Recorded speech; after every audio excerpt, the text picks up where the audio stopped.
Today, on You're Watching a Movie with Silas Lindenstein, I am reviewing the new movie, Chevalier.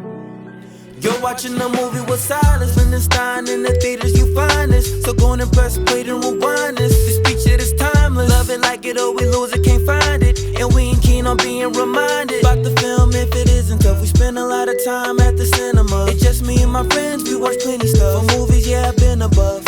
Whether big or they small, no, for me don't make a difference. Love them. You're watching a movie with Silas Lindenstein. In the theaters you find this. So go and press play and rewind this. This picture is timeless. Love it like it or we lose it, can't find it. And we ain't keen on being reminded about the film if it didn't hit. No, gotta lose it. Watch movies with my friends, bringing joy, that's the blueprint. So come on and let's do this. Leave pain behind us and relax your mind. Come watch a movie with Silas.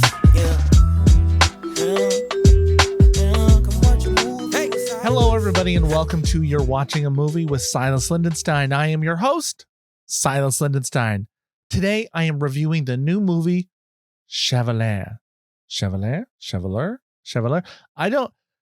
I'm pretty sure I got the pronunciation. It's in French, but I'm not speaking French, which is fine because they aren't in the movie either. You've probably seen the poster or you've seen the trailer popping in. It's a wonderful, it's a drama. It is a part biopic, drama music. There's a lot of music in it, classical music, but so, yeah, you're like, yeah, Silas, they're scoring on all movies, but no, this is about a composer. The story inspired by the incredible true story of composer Joseph Bologna, Chevalier de Saint Georges, the illegitimate son of an African slave and a French plantation owner. Bologna rises to improbable heights in French society as a celebrated violinist, composer, and fencer, and complete with an ill-fated love affair and a falling out with Marie Antoinette and her court. Right? It is rated PG-13, 1 hour and 47 minutes long. It premiered in 2022, I believe. Yes, at the Toronto International Film Festival, but it is now just finally being mass released. It stars Kelvin Harrison Jr. as Joseph Bologna, the Chevalier title role. Samara Weaving as Marie Antoinette. No, sorry, Samara Weaving as Marie Josephine de Montalembert, and Lucy Bointon as Marie Antoinette. I just got back from the theater watching this, which, by the way, the special preview screening that I got to see, they actually had a violinist there playing before the show, and I didn't know they were playing. I just thought they were playing music through the speakers. It sounded perfect and lovely, and I had walked in and I just started talking to someone there, and they're like, shh, like realized, oh, there's a violinist here. And anyway, that added the ambiance a lot. So I recommend bring your own violinist with you to listen to some music before, get you in the mood. Anyway, the movie all around is just really wonderful. I think the acting was great. They're billing Kelvin Harrison as in the lead role as doing a tour de force performance, and I don't disagree. I think he does a fantastic job. He's got some very subtle acting techniques, very nuanced. He acts with his eyes really well, just little movements that give a lot of dimension, and you can see, like we talk about in acting, the bings going off, little beat changes that are happening, and he'll have like 5 in a row, just like you see where he's moving, you get what he's saying, and nothing has come out of his mouth yet. And it's just a really nice performance. And I mean, the story really centers around Bologna's. He's in competition with another outsider, but who is white, to make the best opera, and whoever gets the best opera gets the directorship job of a big theater there. And this is at a turbulent turbulent time in French history. Marie Antoinette's in power, so you know what's going to be happening. I won't say if it happens in the movie or where we are in that, but you know what happens to her. And and what I really liked about this film is it really did focus on that. The trailer makes it look like you're going to see a bunch of him growing up, and you don't. It's just a few little, I don't know, little flashbacks early on that you get an idea of what happened to him, how he got there, and that's enough. And they don't feel like they need to spend too much time on that, and I think that's a good choice. It helps keep the time down for one, and also my favorite kind of biopics are ones where they focus on just a part of someone's life. I don't like when they try to do the whole thing. They should do a mini series if they're going to do that, or leave that to documentaries. But being able to focus on a little narrow piece of time really lets you develop a story. And these are supposedly based on true events. My understanding is the people are real, the events are real. The time is a little made for a movie. So I think it happens over different periods of time, everything, but they wanted to make it dramatic for the film, crunch it all together. So I really love the acting. I loved the writing. The writing had some fantastic dialogue in it. I'll put those on my webpage. So I have the quotes right, but I had two like favorite lines that I wrote down for it. So check out the website, you'rewatchingamovie.com, and I'll have listed there my two favorite lines. But sometimes when lines are so good, I have to write them down. I'm like, oh, this writing is really nice. And it is. It gives the right amount of tension, conflict between the actors. It moves along very believably. Like there wasn't a unnecessary slow moment in the movie. I feel like it had really good, had good pacing, and that doesn't mean just fast. It felt like right. Each scene was right. It was directed really well, and they had a wonderful script to work with too. And then just some lovely scenes between Kelvin Harrison and Samara Weaving as two interested parties, ill-fated lovers. Very beautiful acting work between the two of them. And I mean, the costumes were wonderful. It transported me. My only negative things are things I don't even care about that much. So it takes place in France, right?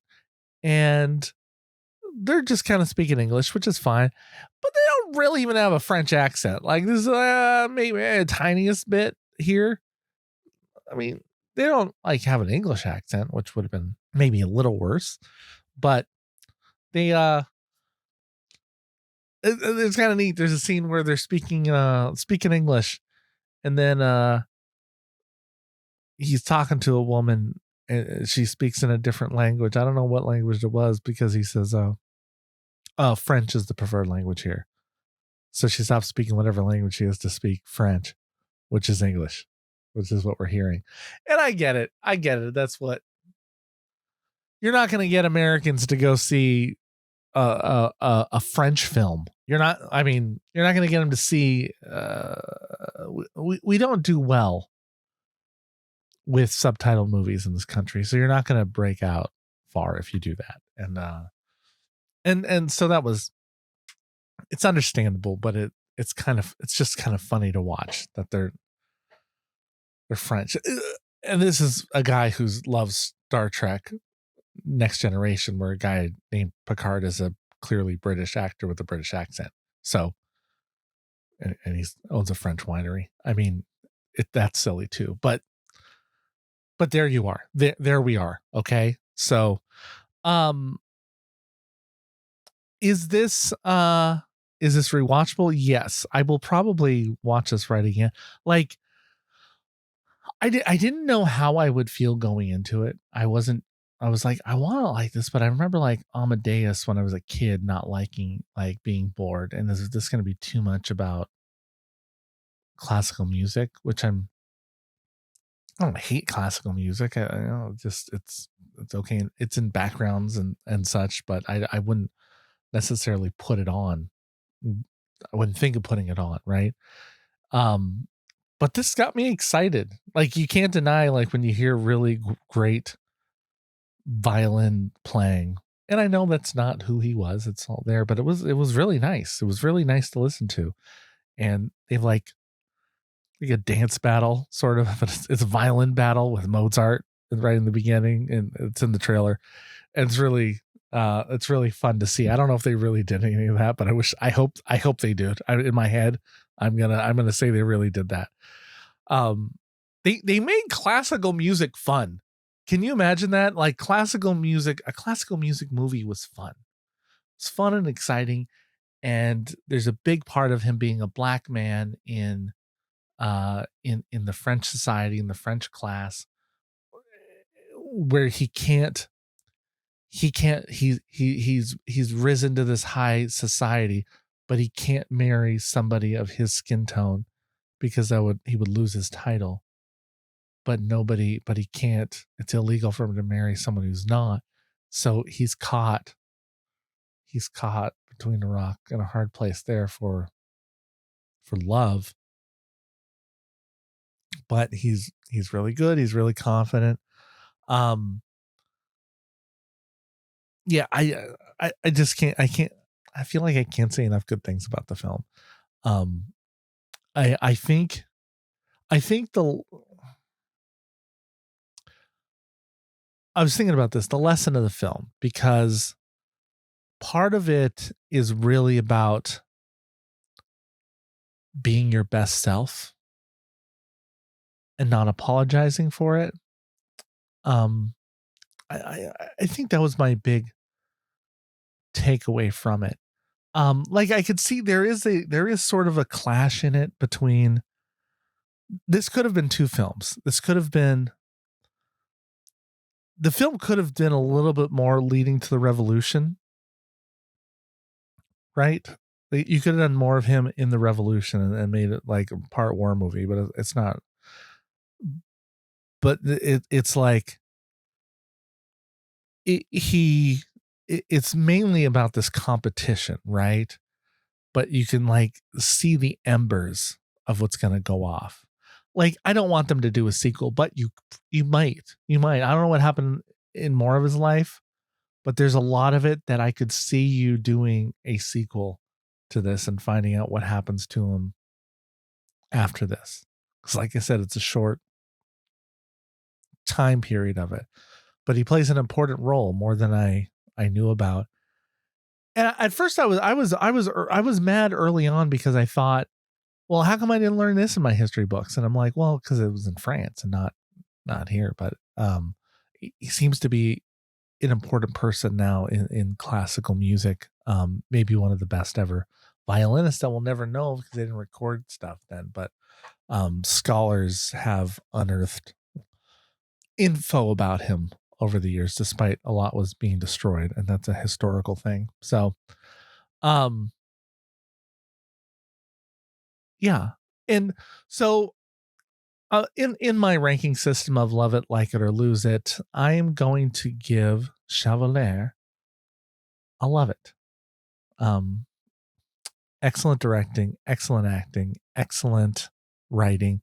It's the kind of drama that I like to see. It made me feel a lot of ways throughout the film.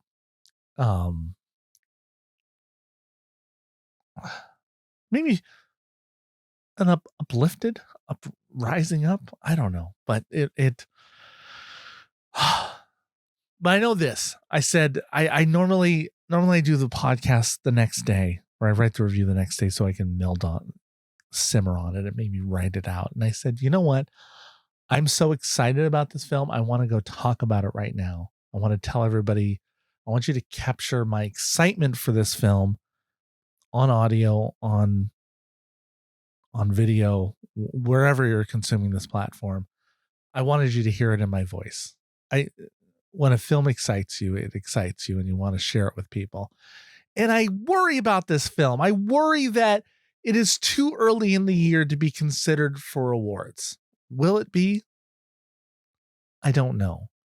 It might be too early. Maybe it should have been end of the year, but I think you did a really good job. I don't know what the rest of the audience thought. I thought I heard somebody say something like, "Oh, there were a couple moments." I'm like, "What? I don't know what they were talking about. I don't want to hear that nonsense." I was excited. I actually people started applauding in the film, and I usually think that's hilarious and don't engage, but I started applauding because I was happy with it in there. So that tells you something too. Anyway, that's my review for this. I do want to thank you for listening. Thank you for if you can go read my full review on this, get a little more thought out points on the website, you'rewatchingamovie.com, or if you're watching this on video, you should know you can subscribe to the podcast. If you're listening to the podcast, now you can go to YouTube and listen to the videos. But it's all on my website, you'rewatchingamovie.com. So thank you for supporting it. And I'm glad you came to the movies with me today, or listening to my advice on this movie. And also, this podcast is sponsored by another podcast I host called You're Buying a Home with Silas Lindenstein. We're educating and empower home buyers all over the nation. So if you are in the market for a house or know somebody who is interested in learning about the home buying process, send them over to yourbuyingahome.com, or they could just listen to it wherever you listen to this podcast. So be sure to check that out.